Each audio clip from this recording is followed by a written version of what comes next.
We're doing a presentation here in the room, and none of you are here, but it's good to see you all online.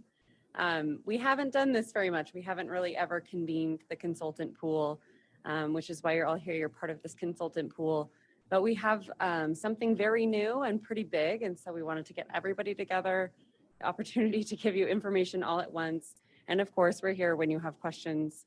But we're going to dive into station area planning requirements for cities and how the MPOs are involved with that and how that affects you as our consultant pool, the opportunities that might lie in this work for you. So I'll introduce myself. I'm Megan Townsend. I'm the Community and Economic Development Director at the Wasatch Front Regional Council. I'm here with Lenice Davenport. She'll talk in just a moment. Lenice is with the Mountain Land Association of Governments.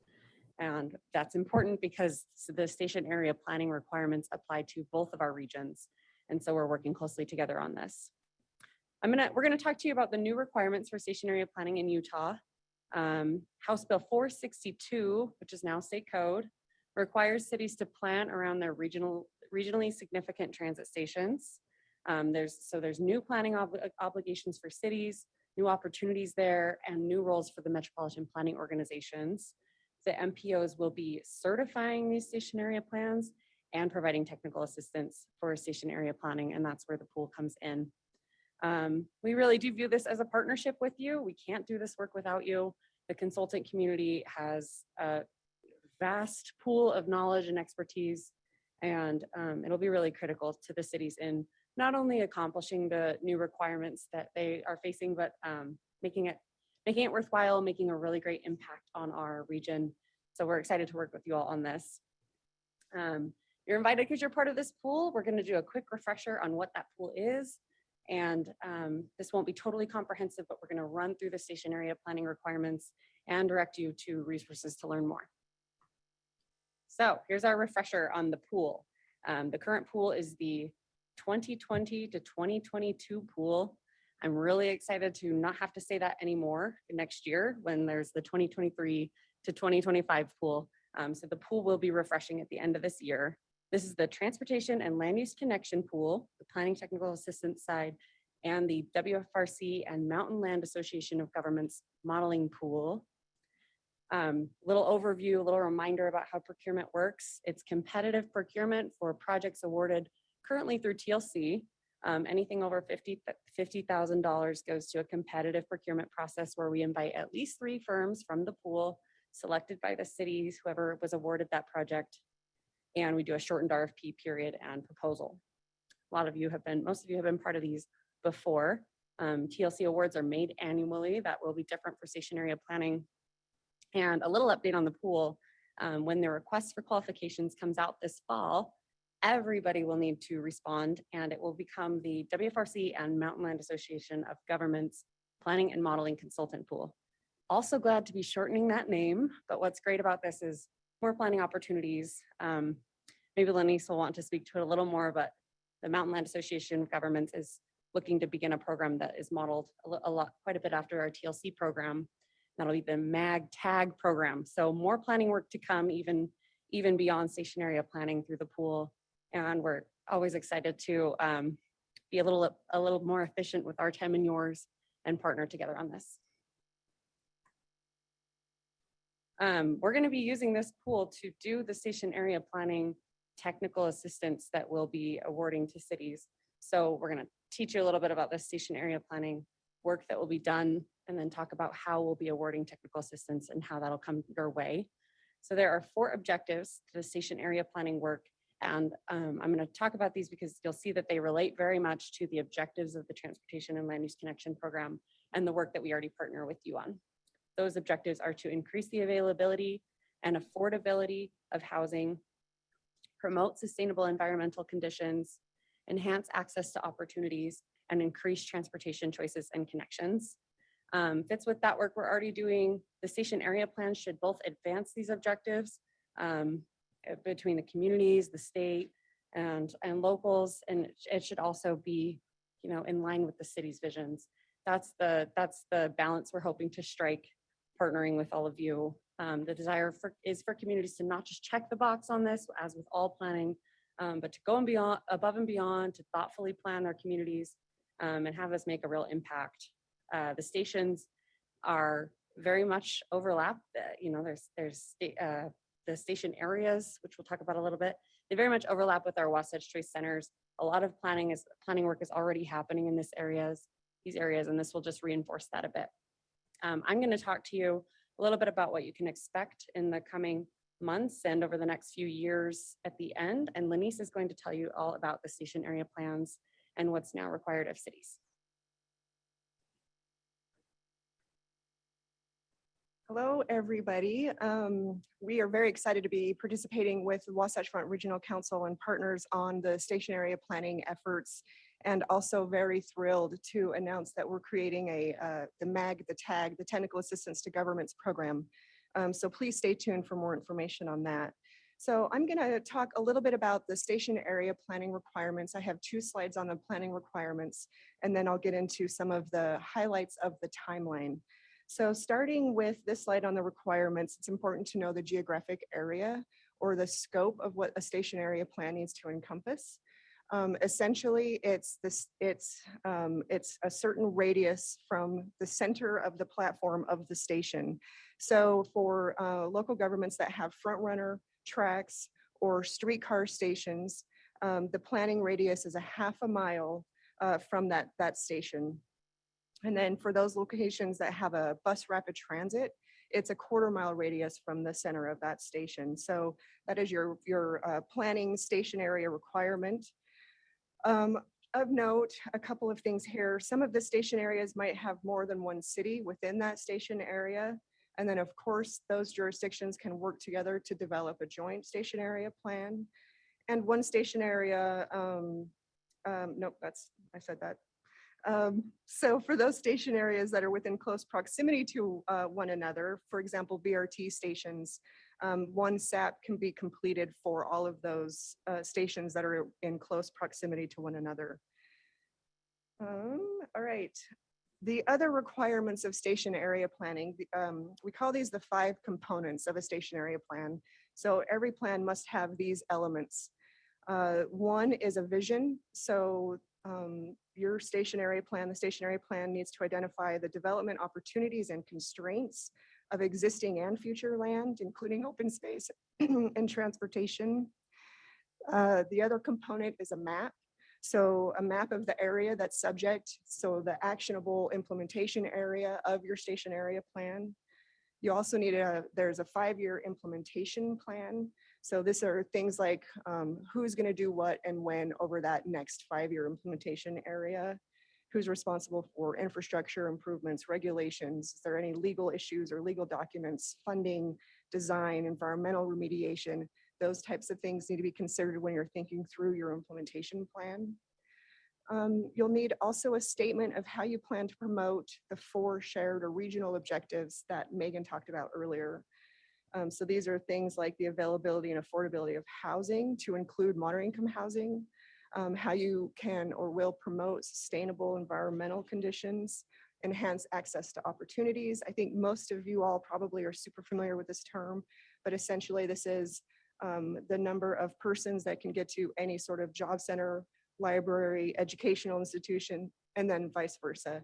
The type of how many people can a workforce, a job center capture within a certain zone as well. These are your access to opportunities. And then finally, increase transportation choices and connections. If you're unclear as to what that looks like, House Bill 462 actually has a really nice set of objectives within the legislation that you can look at that spells each of those objectives out a little bit more. And we can get into some of that later too if you have questions on that. And then lastly, a pretty robust public involvement and stakeholder engagement element needs to be part of the station area plan. Did we want to pull up code for anything, or are we skipping that? Okay, yep. All right, let's talk a little bit about the timeline. So essentially for most entities, your station area plans will be due at the end of the calendar year 2025. For those local governments that have 4 or more stations, you need to do 4 stations within that first period by 2025. and then annually 2 stations thereafter. So 2 more stations each year thereafter until all of the stations have a station area plan. Cities might have a new station. So any station constructed after June 1st of this year, that station area plan needs to be completed before service begins at that station. So that's an important caveat for a couple stations. And then finally, there's this qualifying land use application trigger. Essentially, any local government that receives a qualifying land use application as determined by the local government, they have 12 months to get a station area plan completed. And then I think, oh, we do run through just quickly, we do run through what that qualifying land use application looks like. I don't think you need to go through that here, but take a look on this slide. We listed out, this is a comprehensive list. So it needs to have all of those elements on that bottom row, not just one of those elements. I hope that makes sense. And I think that's it. Okay, so how does this matter to you? The metropolitan planning organizations have a couple of roles here with the station area planning work. That is technical assistance and certification. On the technical assistance side, we will be providing funding for cities to hire consultants to develop station area plans, as well as the implementing zoning, essentially helping cities hire consultants to accomplish all of the requirements of station area planning under HB 462. And we will be doing that through this consultant pool in a very similar manner that we do the Transportation and Land Use Connection Program procurement. The cities will apply for funding through the MPOs. We will review those applications with UTA and GOEO, Governor's Office of Economic Opportunity. GOEO has allocated $5.2 million to the MPOs, through the MPOs really, for the cities to do this work. That will be available over the next couple of years. Beyond that, we're not sure, but the station area planning requirements certainly span more than 2 years. The first deadline for this funding is on Monday. So we're very different from the Transportation and Land Use Connection Program, which makes awards annually. We're looking to get this funding into the hands of the cities as quickly as possible. So we will likely make awards every couple of months following this Monday deadline. Certainly not annually. And then once we do make those awards, those projects can begin scoping and procurement immediately. So that's the big difference here, is that it's going to be much quicker. The MPOs will also be certifying station area plans. So for MAG, that's the policy committee. For WFRC, our council and our regional growth committee will certify station area plans. This is meant to be a peer review by the cities. There's more comfort for the cities in reviewing each other's plans and holding each other accountable. So it's the right place for it to land. What this certainly means, of course, we would want every project we fund to meet the legislative requirements anyway, but we will certainly expect that all projects that we are funding with technical assistance through the MPOs are also qualified to be certified by the MPOs. There will also be a lot of hands-on support from our staff for cities to help them accomplish this. What you can expect. So new station area planning or related projects funded through the MPOs will be coming out every couple of months. Different from the Transportation and Land Use Connection Program, we probably won't send an email announcement to the pool, but we'll keep our website very updated with new projects so that you can always find out what we funded. Inquiries from the cities on station area planning, inquiries about your qualifications to do this work.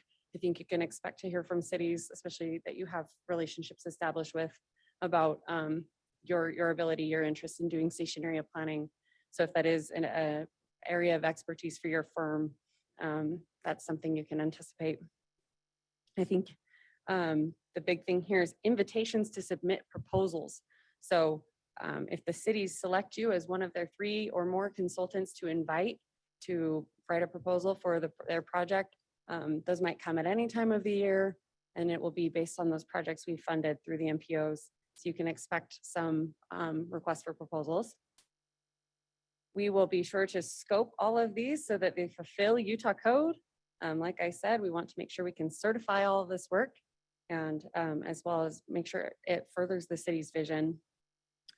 You can also expect continued opportunities through TLC that could relate to station area planning and all of the other, as well as all the other planning activities we fund through TLC. And soon you can expect opportunities through Mountain Land Association of Governments through the TAG program. So new planning work all around. You can expect that cities need you, I think is what this all boils down to. You can also anticipate that our request for qualifications will come out in October, and this will be for the full pool refresh. So in order to remain a part of the pool, you'll need to submit a statement of qualifications in the fall. That will be called the WFRC and MAG Planning and Modeling Pool. This certainly was not comprehensive, and we're happy to take questions, but first I'll point you to a few resources. So there's a little screenshot of the map on one of these slides. I encourage you to go to the website and go to the WFRC's website, and under programs, you'll see the station area planning page. MAG has a page as well. Pull up this map, look at those station areas. It has all of the stations, the station area boundaries overlaid with the Wasatch Choice vision. There's a lot of stations and there's a lot of area covered by those stations. So really, really kind of dive into that map if you're interested in that, and let us know if you have questions.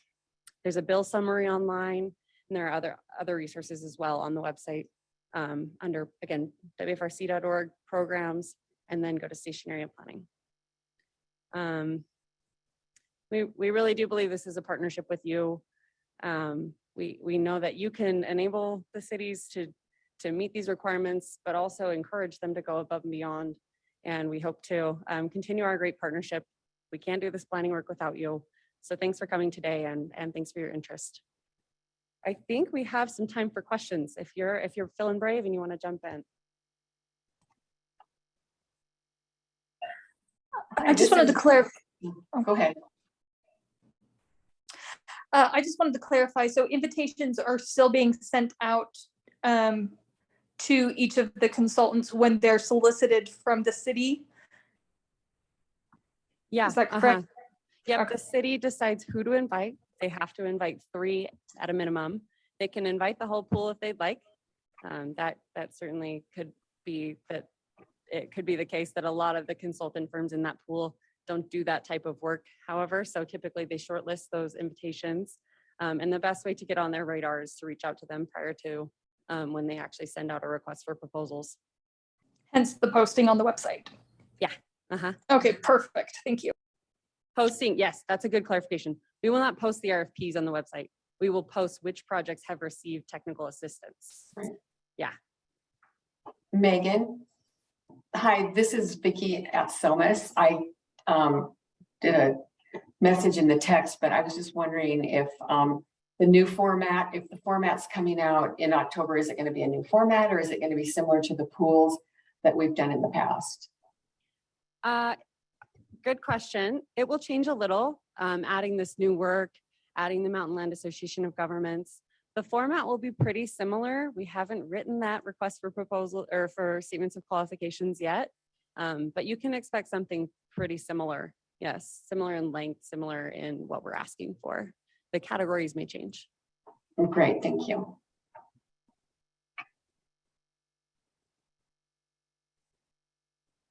Anything else? And you know where to find us. Our information is on the screen as well.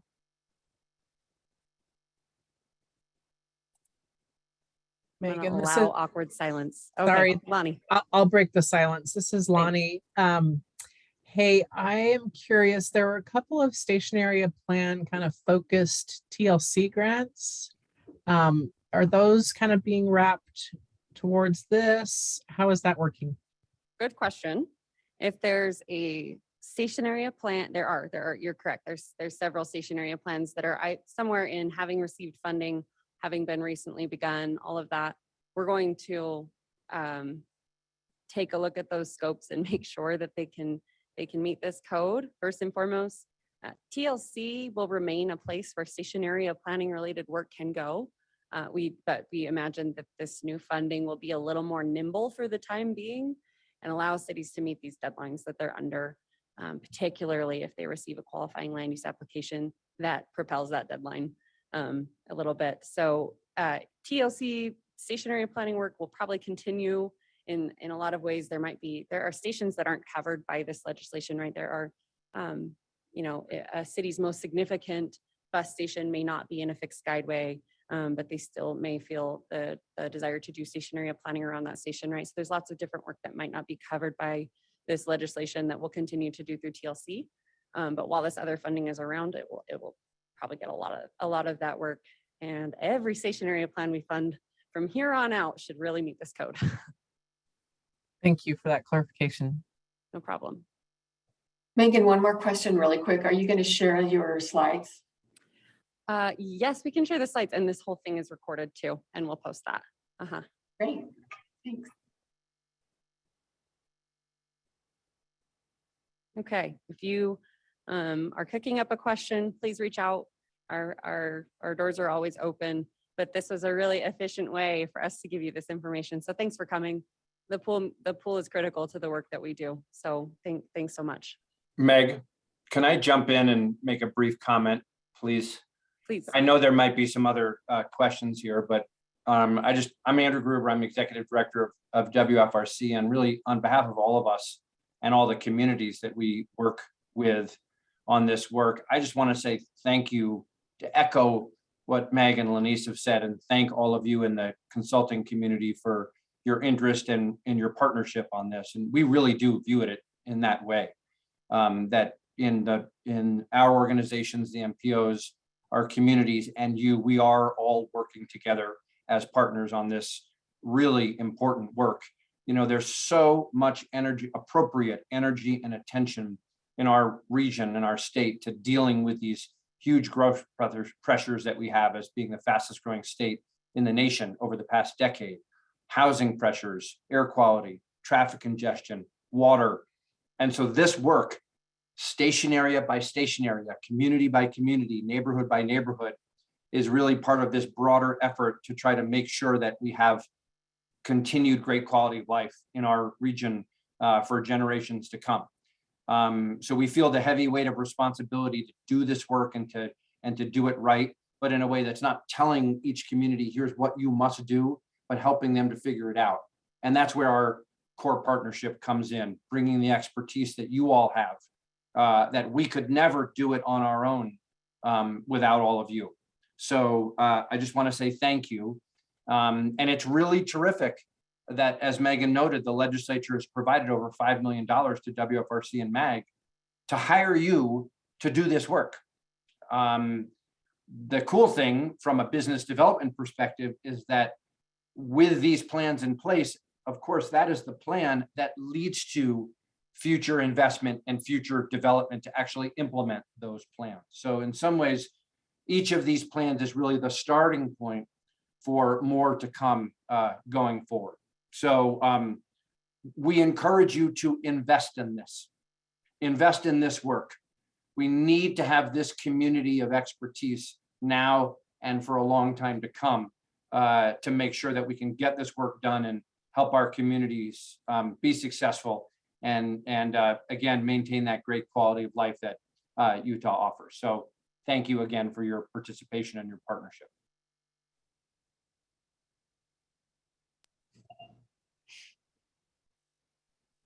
Okay, thanks so much, Andrew. That's perfect. That's a perfect way to close this up. So again, reach out with any further questions, ideas, just to let us know that you're really interested and excited. That's all great.